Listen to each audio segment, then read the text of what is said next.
Episode 176 At Life Care Hospital, ward number 8। Hospital के bed पर आयशा बेजान से लेटी हुई थी। उसकी बॉडी धीरे धीरे मूवमेंट शो कर रही थी। उसके मुंह पर ऑक्सीजन मास्क लगा हुआ था और वो तेज तेज सांसें ले रही थी। उसके पास बैठी मंजीत काफ़ी घबरा गई आयशा की ऐसी कंडीशन को देखकर।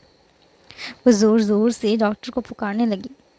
उसकी चिल्लाने की आवाज़ सुनकर तो बाहर बैठा करण भी सुनकर अंदर आ गया।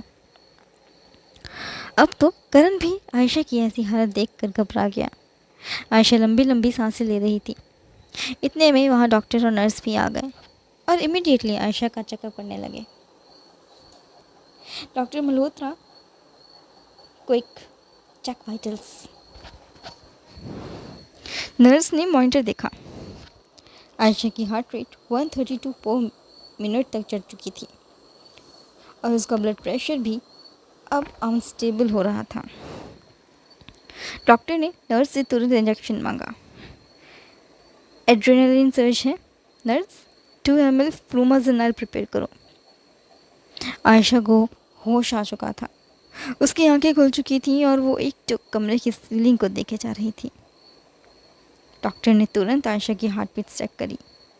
उसकी पल्स रेट, टॉर्च से उसकी आंखों की प्यूपिल रिएक्शन भी चेक करी। मगर तभी मंजीत ने वर्ड टोन में डॉक्टर से पूछा, डॉक्टर क्या हुआ इसे? ये ठीक तो है? मेरी बेटी कुछ रिस्पॉन्स क्यों नहीं कर रही है? तभी डॉक्टर ने मंजीत को समझाया, घबराने वाली कोई बात नहीं है मिसेस बेदी, आयशा बिल्कुल ठीक है। अब आयशा कोमा से बाहर आ चुकी है।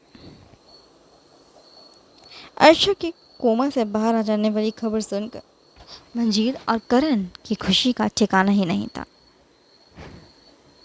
मंजीत की खुशी के मारे आंखें भर आईं और उसने हाथ जोड़कर भगवान को शुक्रिया अदा किया। आयशा ने अपने मुंह पर से ऑक्सीजन मास्क हटाया और मंजीत की तरफ देखकर रूखे स्वर में बोली, अयांश कहाँ है? अयांश नाम मंजीत, करण और डॉक्टर पहली बार सुन रहे थे। वो तीनों ही एक दूसरे को कंफ्यूजिंग लुक देने लगे। वहीं आयशा को जब उसके सवाल का जवाब नहीं मिला तो वो थोड़ा सा ज़ोर से बोलने की कोशिश करने लगी। कहाँ है मेरा अयांश? मेरा बेटा, मेरा अयांश कहाँ है? ज़ोर से बोलने के कारण आयशा का सिर भारी हो गया। उसकी ऐसी कंडीशन देख मंजीत और करण भी ज़्यादा परेशान होने लगे। डॉक्टर ने आयशा को इंजेक्शन दे दिया तो वो बेहोश हो गई। फिर मंजीत और करण ने डॉक्टर से पूछा, डॉक्टर ये सब क्या था? तो डॉक्टर ने मंजीत को शांत करवाते हुए कहा, अब दोनों मेरे केबिन में आइए, मैं आप दोनों को पूरा केस समझाता हूँ कि आखिर आयशा ऐसा बिहेव क्यों कर रही थी। इतना कहकर डॉक्टर वार्ड से बाहर चले गए और करण और मंजीत उनके पीछे पीछे। उन दोनों के वहाँ से बाहर जाते ही वहाँ अब बस नर्स बची थी। उसने अपने एप्रन से फ़ोन निकाला और एक नंबर डायल किया। Hello ma'am, Ayesha Bedi coma से बाहर आ गई है।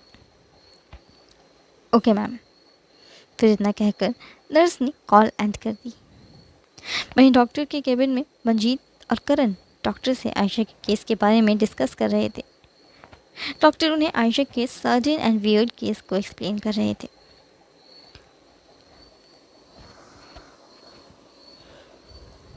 मिसेस बेदी, दरअसल आयशा के कोमा में होने के दौरान उसने कोई सपना देखा है जो हकीकत से काफ़ी मिलता जुलता है। देखिए, कोमा से उठने के बाद पेशेंट्स को कोमा ड्रीम्स या सब्जेक्टिव टाइम डिस्टॉर्शन होता है। मतलब ब्रेन ने कोमा के दौरान एक ऑल्टरनेट रियलिटी क्रिएट कर ली। आयशा पिछले 7 दिनों से कोमा में थी, जिससे उसे ये लगता है कि काफ़ी साल बीत चुके हैं। उसे ऐसा लग रहा है कि उसने शायद 7 दिनों को 7 साल में किसी अयांश नाम के बच्चे के साथ बिताए हैं। हो सकता है कि जो नाम आयशा ले रही है शायद उस रियलिटी में उसका बेटा भी था, अयांश नाम का, जिससे आयशा का कोई गहरा ताल्लुक़ रहा हो जो उसके जहन में रह गया हो। इसीलिए वो उस शख्स का नाम ले रही थी, क्योंकि उसके ब्रेन ने ये कहानी इस तरह स्टोर कर दी है कि जो कुछ भी उसने सपने में देखा है वो हकीकत में भी है। तभी करण ने हैरान होकर डॉक्टर से पूछा, पर डॉक्टर क्या ये नॉर्मल है? क्या इससे कोई प्रॉब्लम क्रिएट होगी?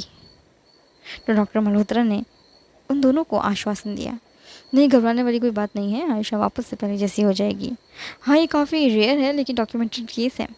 जब ब्रेन डीप अनकॉन्शियस स्टेट में होता है तब हिपोकैम्पस और टेम्पोरल लोब जो मेमोरी और टाइम परसेप्शन कंट्रोल करते हैं उनका फंक्शन डिस्टर्ब हो जाता है। इसी वजह से पेशेंट को सपना और हकीकत में फ़र्क ही नहीं लगता। डॉक्टर मंजीत और करण को पूरा केस डिटेल में समझा रहे थे। तो मंजीत की टेंशन और ज़्यादा बढ़ने लगी थी। उसने उसके चेहरे पर परेशानी की वो लकीर को पढ़ने के बाद डॉक्टर ने और डिटेल में उन्हें समझाया। इसको हम मेडिकल लैंग्वेज में कॉन्फेब्युलेटरी कोमा ड्रीम्स बोलते हैं। मतलब पेशेंट अपने सपने को असली मेमोरीज की तरह ट्रीट करता है। इसीलिए आयशा को ऐसा लग रहा है कि उसका एक बेटा है अयाश नाम का, जिसे शायद उससे छीन लिया गया है। मंजीत ने डॉक्टर से टेंस वॉइस में कहा, मेरी बेटी नॉर्मल कब तक होगी? देखिए, टेंशन वाली कोई बात नहीं है। धीरे धीरे काउंसलिंग और थेरेपी से वो समझ पाएगी कि ये सब एक सपना था। मगर अभी के लिए उसे आप लोगों से इमोशनल सपोर्ट की ज़रूरत है, कन्फ्रंटेशन की नहीं। ये लास्ट लाइन डॉक्टर ने थोड़ा सा जोर देते हुए कही। तभी करण का फ़ोन रिंग किया। उसे अमन का कॉल आ रहा था। उसने अमन की कॉल बिज़ी कर दी मगर एक मैसेज ज़रूर उसे ड्रॉप कर दिया जिसमें लिखा था, भाई, नीनी कोमा से बाहर आ गई है। इस वक्त मैं और मम्मी डॉक्टर के केबिन में हैं, कुछ डिस्कस कर रहे हैं। आप जल्दी से दीदा और पापा को भी इन्फॉर्म कर दो। कुछ ही देर में अमन, राजवीर और दीदा ये तीनों हॉस्पिटल पहुंचे। आयशा अभी भी बेहोश थी। तो राजवीर ने मंजीत से कहा, करण तो कह रहा था कि नीनी को होश आ गया, मगर इसने तो आंखें ही नहीं खुली हैं अभी तक। जी, इसे होश तो आया था मगर ये काफ़ी ज़्यादा पैनिक कर रही थी। डॉक्टर ने बताया कि कोमा में रहने के कारण पिछले 7 दिनों में जो कुछ भी इसने सपने में देखा है उससे इसे ये लगा है कि काफ़ी साल बीत चुके हैं। मंजीत ने राजवीर को पूरा केस समझाया। कोई घबराने वाली बात तो नहीं है ना? राजवीर को अभी भी आयशा की चिंता सताए जा रही थी, क्योंकि अब तो बस उसे इंतज़ार था कि जब वो अपनी आंखें खोलेगी और सभी से बात करेगी। वहीं राठौड़ महल में अभय अपने रूम में था। काफ़ी गहरी नींद में सो रहा था। जब से आयशा कोमा में गई थी तब से वो नशे में धुत रहता था और या फिर गहरी नींद में खो जाया करता था।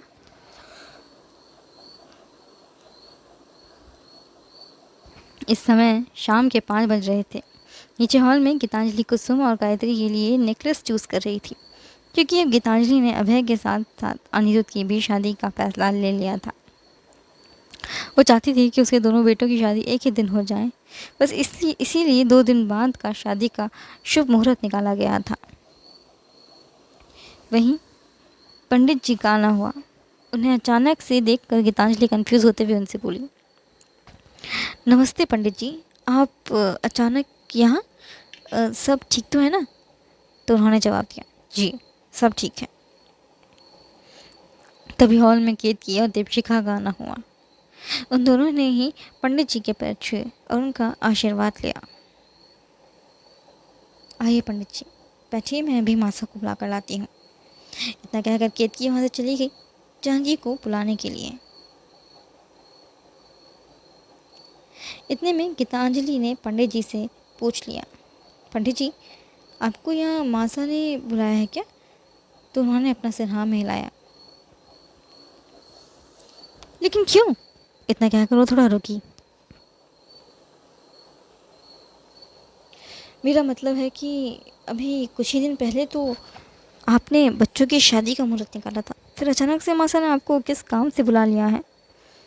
गीतांजलि ने अपने शब्दों को बड़े ही इस्तेमाल कर सोच समझ कर अपने शब्दों को इस्तेमाल कर रही थी। जी, वो पंडित जी जवाब देने ही वाले थे, लेकिन तब तक वहाँ पर जानकी आ गई और उसके साथ में केतकी भी। नमस्ते पंडित जी, जानकी बोली तो पंडित जी का ध्यान उसकी तरफ चला गया। नमस्ते माता जी। पंडित जी ने भी जानकी को नमस्ते किया। बैठिए, जानकी ने उन्हें बैठने के लिए कहा तो वो सोफे पर बैठ गए। पंडित जी, मैंने आपको यहाँ आज इसलिए बुलाया है क्योंकि हमारी पोता बहू के लिए पूजा रखवानी है। जानकी का इतना ही कहना हुआ था कि गीतांजलि उसे हैरानी भरी नजरों से एकटुक देखने लगी। जी माता जी, कल का मुहूर्त बहुत शुभ है, आप कल रखवा लीजिए पूजा। मैं अभी सारा सामान की सूची बना देता हूँ। इतना कहकर पंडित जी ने अपने बैग से पेन और एक बुकलेट निकाली और सूची बनाने में लग गए। पंडित जी, हमारे को आप हमारे पोता और पोता बहू की जन्म कुंडली भी दिखानी है। आप ज़रा देखकर बताओ, दोनों बच्चों के जीवन में इतनी कठिनाई क्यों आ रही हैं?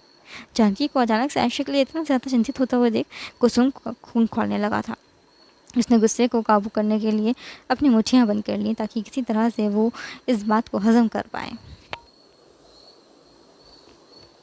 जी, दिखाइए। फिर वो आयशा और अभय की जन्म कुंडली देखने लगी। बड़े ही ध्यान से आयशा और अभय की कुंडली देखने के बाद पंडित जी बोले, माता जी, बच्चों की कुंडली तो एकदम ठीक है, दोनों ही एक दूसरे के लिए सौभाग्यशाली हैं, मगर इन दोनों पर किसी की बुरी नज़र पड़ चुकी है। तो उस नज़र से बचने के लिए हमें क्या करना होगा? ये बात जानकी ने परेशान होते हुए पूछी तो कुसुम को घूरने लगी, क्योंकि जानकी का शक कुसुम पर कुछ ज़्यादा ही था। आप चिंता मत कीजिए माँ जी, ये जो पूजा आप रखवा रही हैं अपने बच्चों के लिए, इस पूजा के बाद सब कुछ ठीक हो जाएगा उनके बीच, पंडित जी ने जानकी देवी से कहा। जिसे सुनने के बाद जानकी देवी ने राहत भरी सांस ली, क्योंकि अब उसे ने प्रण लिया था कि चाहे कुछ भी हो, चाहे वो अभय और आयशा का रिश्ता किसी भी कीमत पर नहीं टूटने देगी। अच्छा, ये सामान की सूची है, आप ये सामान मंगवा लीजिएगा और मुझे इजाज़त दीजिए अब। पंडित जी ने जानकी को वो लिस्ट दी और फिर वहाँ से चले गए। उनके वहाँ से जाने के बाद गीतांजलि जानकी पर भड़क उठी। मासा, ये सब क्या था? आप जानती हैं ना कि 2 दिन बाद अभय और कुसुम की शादी है, फिर आयशा के लिए किस बात की पूजा रखवा रही हैं आप? गीतांजलि की बात अनसुना कर जानकी ने वह सूची दीपिका को दी और बोली, जा तू और किद की कल की पूजा के लिए जाकर सामान ले आओ, ठीक है? ठीक से रहना, कोई कमी ना रहे। मासा, मैं आपसे बात कर रही हूँ, आप सुन भी रही हैं?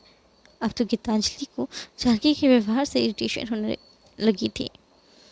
ये घर हमारा है तो इस घर में के होगा के ना होगा, जे फैसला भी हमारा ही होगा, थारा ना। कल जे पूजा होवेगी, हमारी पोता बहू वापस इस घर में आवेगी और तू कुछ ना कर पावेगी। आगे थारे को हमारी बात समझ। इस बार तो जानकी के स्वर काफ़ी कड़क थे। उसकी बातों में ही गीतांजलि को चेतावनी सुनाई दे रही थी।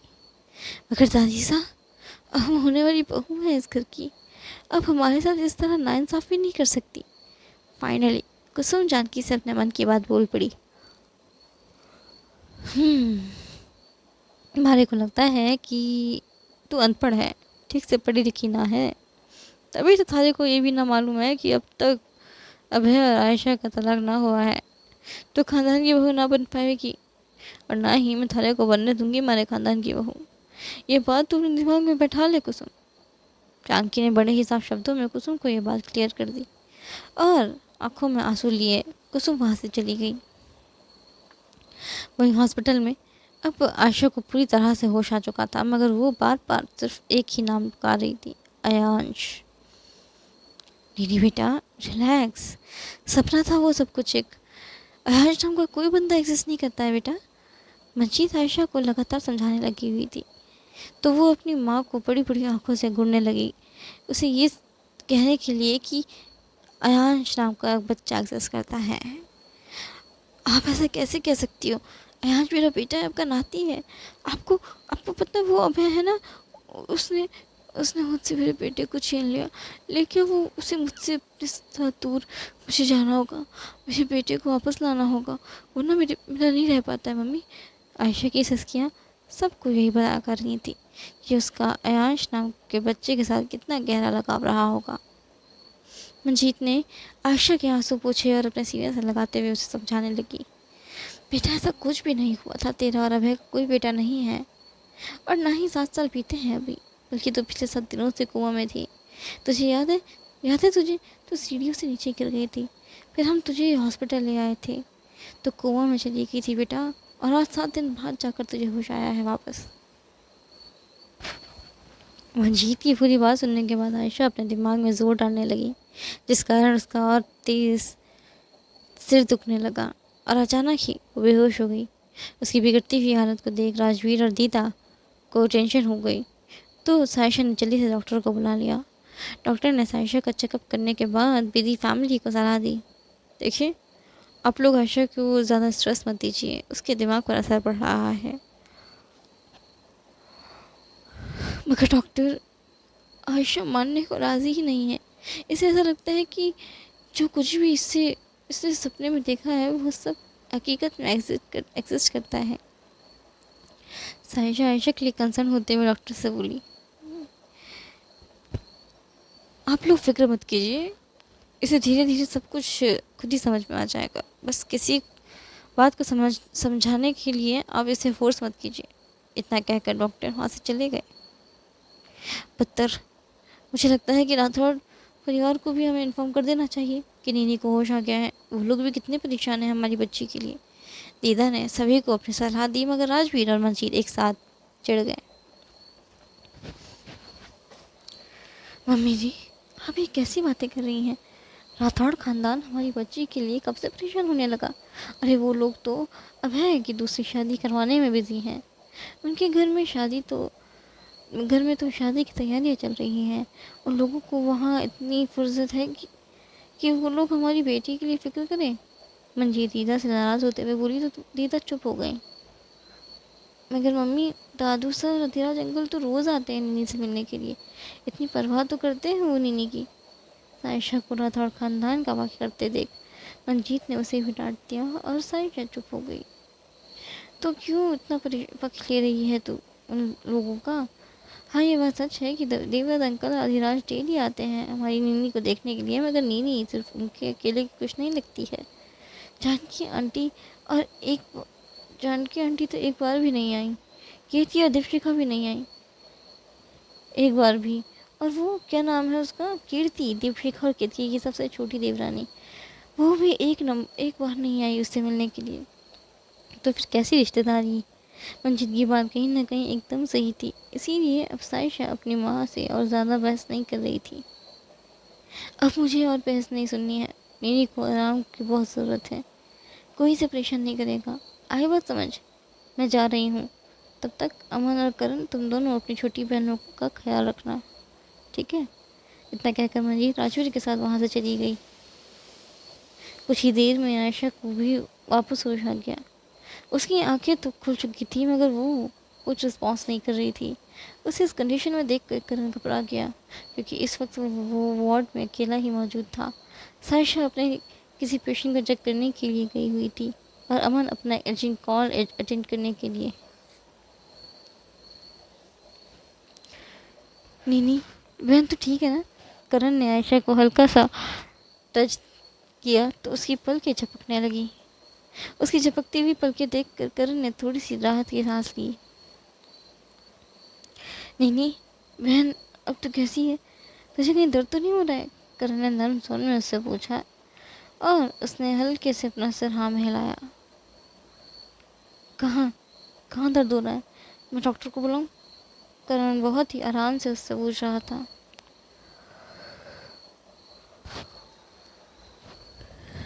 अपने भाई का सवाल सुनकर सायशा ने रूखे स्वर में जवाब दिया, डॉक्टर के पास दवाई नहीं मिलेगी उस दर्द की। आयशा का जवाब सुनकर करण समझ गया कि वो किस दर्द की बात कर रही है। इन्हीं अभय की माँ उसकी शादी करवा रही है कसम के साथ। अभी तेरा और अभय का तलाक नहीं हुआ है, तो फिर आगे का प्रोसेस तूने क्या सोचा है? क्या तू सच में अभय को डिवोर्स दी थी की? करण ये सब बातें उससे इसलिए कर रहा था ताकि आयशा के अंदर वो होश जाग सके, जो होश, जो जोश उसके अंदर पहले कभी हुआ करता था। पता नहीं, मुझे कुछ, मेरा दिमाग काम नहीं कर रहा है, आयशा ने जवाब दिया और वापस से वो अपनी आंखें बंद करके लेट गई।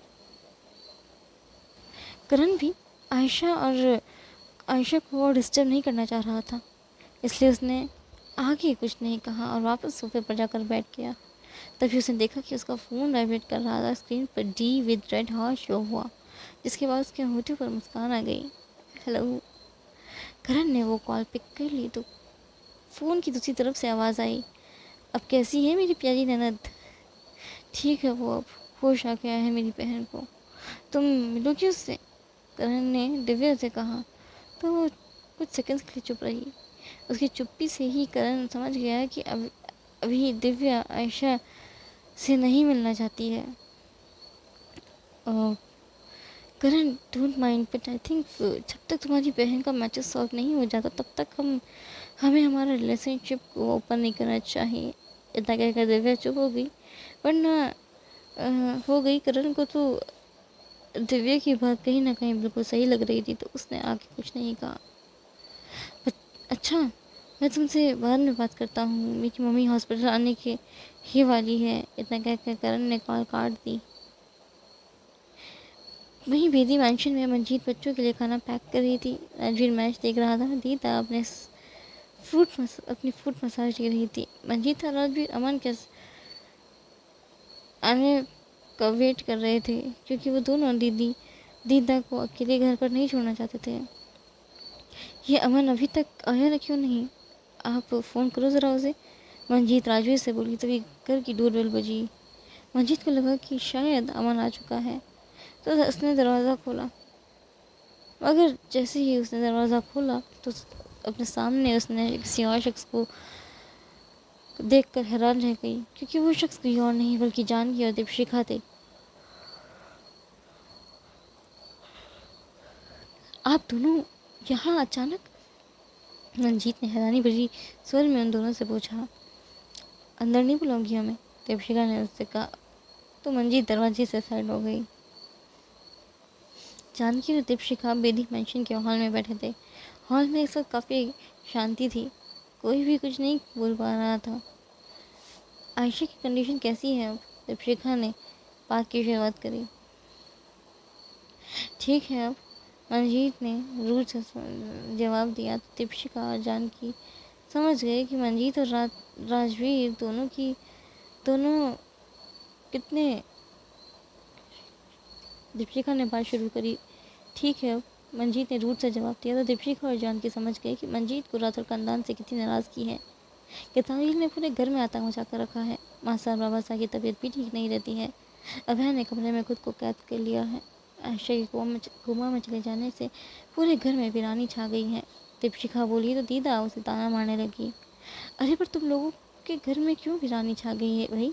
तुम्हारे खानदान में तो शहनाई बजने वाली है, कुछ महीनों बाद किलकारियाँ भी गुजेंगी वहाँ। तो फिर तुम लोगों को हमारी बच्ची की याद क्यों आ रही है?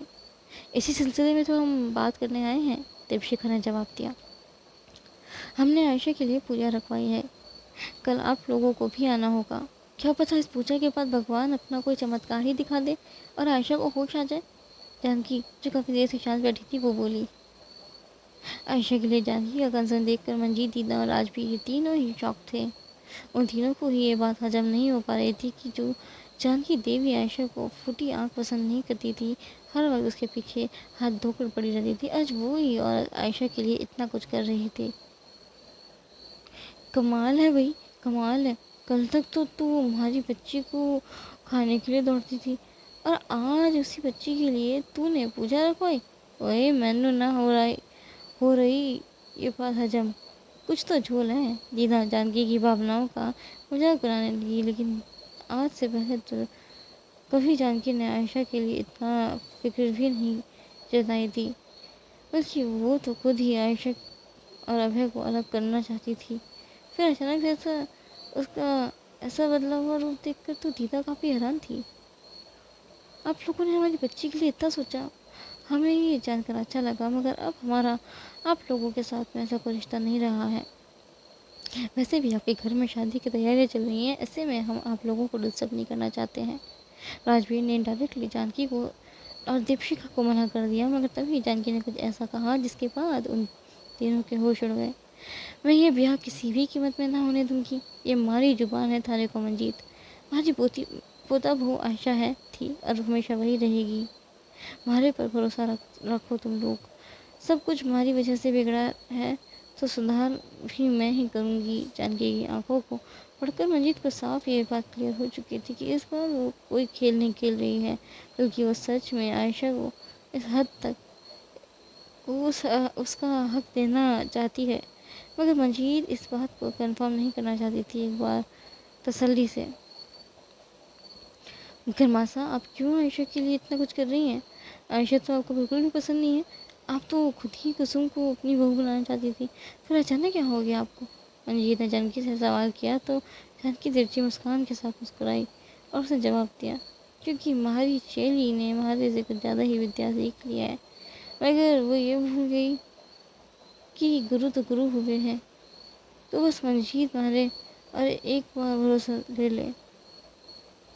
कर ले, मैं थारे को निराश ना करूँगी इस बार। जानकी जिस तरह से मंजीत से आज बात कर रही थी, आज उससे समझ उसने कभी भी उसके साथ इस तरह की बात नहीं करी थी। ठीक है, अगर आप कह रही हैं तो मैं आप पर भरोसा करती हूँ माता। मैं मेरी बेटी को होश आ गया है, इसलिए आपको मैं जिम्मेदारी सौंप रही हूँ कि आप उसका टूटा हुआ दिल भरोसा वापस जोड़ेंगी। आयशा की दिमागी हालत देख बिल्कुल ठीक नहीं थी। ऐसे में आप ही कुछ कीजिए जिससे आयशा आपके पोते पर फिर से भरोसा करने लगे। उसे साबित कीजिए कि अभय बेगुनाह है, तभी मैं आप पर भरोसा कर पाऊँगी। क्योंकि हमारी बेटी का घर टूटता हुआ तो हम भी नहीं देख पाएंगे। बहुत मेहनत से इस रिश्ते को खींचा है अभय को। आयशा ने देखते ही देखते 1 साल हो गया उनकी शादी को, मगर अपनी ही शादी की पहली सालगिरह पर वो दोनों एक दूसरे के साथ नहीं है। ये बोलते बोलते मंजीत और बाकी सब के सब की आंखें नम हो गईं। मंजीत, क्या सच में आयशा कोमा से बाहर आ गई है? दीपशिखा ने उत्साहित होते हुए उससे कहा तो मंजीत ने अपना सिर हाँ में हिलाया। अभी भी उसकी दिमागी हालत बिल्कुल ठीक नहीं है। उसे बहुत गहरा सदमा पहुंचा है। वो तो किसी के साथ में ठीक से बात भी नहीं कर रही है। मंजीत ने सभी को आयशा के हाथ के बारे में बताया। अच्छा, तुम ध्यान रखो उसका। अब हम चलते हैं, घर पर कीर्ति अकेली है और कीर्ति भी। अब तो हमें गीतांजलि से वैसे भी बहुत डर लगता है, जब से उसने मुझ पर जानलेवा हमला किया है तब से, दीपशिखा ने कहा और फिर वो दोनों वहाँ से चली गईं। विधि परिवार और राठौर परिवार के बीच अभी जो कुछ भी बातें हुई थी वो सारी बातें विधि फैमिली की हाउस हेल्प मधु सुन चुकी थी। उसने अपने एप्रिन से अपना फ़ोन निकाला और अभय का नंबर डायल किया। अभय ने 4 रिंग के बाद वो कॉल पिक करी, मगर वो कुछ बोल ही नहीं पाया। मगर मधु ने जो उसे बताया उसके बाद तो अभय ने अंदर फुर्ती आ गई। सर, नीनी मैम को होश आ गया है। अभी थोड़ी देर पहले यहाँ उनका अभी थोड़ी देर पहले यहाँ आपकी दादी साहब सौतेली माँ आई थी। मंजीत मैडम ने बताया उन दोनों को ये बात। इतना कहकर मधु ने तुरंत कॉल काट दी, क्योंकि सामने से मंजीत आ रही थी उसके पास। वहीं राठौर महल में जैसे ही अभय ने ये बात सुनी कि आयशा को होश आ गया है, वो तुरंत बेड से नीचे उतरा और फ्रेश होने के लिए वॉशरूम चला गया। कुछ देर में वो नए साफ कपड़े पहन कर रेडी हुआ और अपनी डिओड्रेंट लगा कर कमरे से बाहर निकला। अभय सीढ़ियों से उतर कर नीचे आ गया। उसे इतना ज़्यादा खुश देखकर गीतांजलि भी काफ़ी खुश हुई, मगर कुसुम नहीं, क्योंकि अभय के खुशी के होने की वजह तो वो पहले से ही जानती थी। बेटा, आज तू बड़ा खुश नजर आ रहा है, क्या बात है? गीतांजलि ने उससे पूछा, मगर उसने कोई जवाब नहीं दिया और सीधा मेंशन से बाहर चला गया। अभय अचानक से इतना खुश क्यों है? गीतांजलि बड़बड़ाई। तभी कुसुम ने उसे जवाब दिया, क्योंकि आयशा को मुझसे बाहर आ गई है मासा।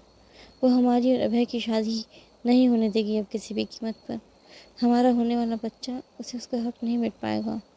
आयशा जब आयशा सब बर्बाद कर देगी। कुसुम की आंखों से आंसू बहे जा रहे थे, जो कि गीतांजलि को बिल्कुल भी पसंद नहीं आ रहे थे। उसका रोना, उसे कुसुम के आंसू अपने पल्लू से पोंछे और उससे भरोसा दिलाते हुए बोली, जो तेरे नसीब का है वो तुझसे कोई नहीं छीन सकता, भगवान भी नहीं। मेरे होते हुए तेरे से साथ कोई नाइंसाफ़ी नहीं होगी, ये मेरा वादा है तुझसे। इतना कह कर के तानजीन ने उसे अपने गले से लगा लिया। That's all for today. अगर आपको आज का एपिसोड अच्छा लगा तो वीडियो को लाइक करें, शेयर करें और कमेंट करें। चैनल को सब्सक्राइब करना ना भूलें। Till then take care and bye bye.